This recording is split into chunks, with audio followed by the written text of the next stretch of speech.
Mohanlal or Mammootty അഭിനയിക്കാൻ കൂടെ? മോഹൂട്ടി. കുഴപ്പിക്കുന്ന ചോദ്യം. അല്ലാതെ ഞാൻ കണ്ടപ്പോ ഞാൻ തന്നെ ചോദിച്ചത്. ഇത് ഏറ്റവും കൂടുതൽ ഞങ്ങൾ എല്ലായിടത്തും ചോദിക്കുന്ന, ബിക്കോസ് ആരും പറയില്ല ചേച്ചി. അല്ല, എന്താ അറിയോ, എന്താ റെയിൽപാളം എന്ന് പറയുന്നതിന് ആ രണ്ട് സംഗതി ഇല്ലെങ്കിൽ പറ്റൂ. പിന്നെ ആ റെയിൽസ് എങ്ങനെ ഉണ്ടാക്കുന്നത്? അങ്ങനെയാണ് അവര്. ഒരു തൂൺ കൊണ്ട് മാത്രം ഒന്നും നിൽക്കില്ല, 2 തൂൺ മിനിമം വേണം. 3 നമുക്ക് ആവാം, ബട്ട് അറ്റ്ലീസ്റ്റ് മിനിമം അല്ലേ?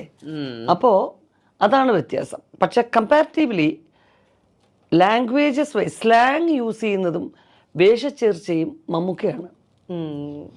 അത് ഒരു സത്യസന്ധമായ കാര്യമാണ്. ഒരേ സമയത്ത് ഭിക്ഷക്കാരനായിട്ടും ഒരു ഭയങ്കര ഒരു രാജാവായിട്ടും ജഗതി ശ്രീകുമാറിനും പറ്റും, മമ്മൂട്ടിക്കും പറ്റും, ബട്ട് നോട്ട് മോഹൻലാൽ. അദ്ദേഹത്തിൻ്റെ ശാരീരികമായ അപ്പിയറൻസ്, സാന്നിധ്യത്തിന് കുറച്ച് പണി ഉണ്ട്. കാരണം മോഹൻലാൽ വഴിയരിന്ന് വല്ലതും തരണേ അമ്മ എന്ന് പറഞ്ഞാൽ നല്ല കൊഴുത്ത് അടിച്ചു വെച്ചിരിക്കുന്ന വന്ന് ഇരുന്നിരിക്കുക ചോദിക്കുന്നത്, പോയി പണിയെടുക്കണോ എന്ന് പറയും.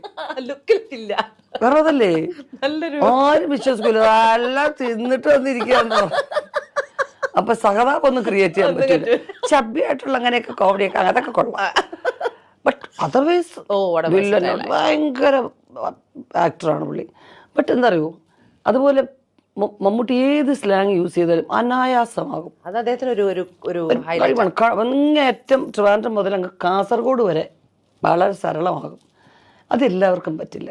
അതൊരു പ്ലസ് ആയിട്ട് തന്നെ നിൽക്കും മമ്മൂക്കയ്ക്ക്. അതൊരു സംഭവമാണ്. അപ്പൊ ഇത് ഇവിടെ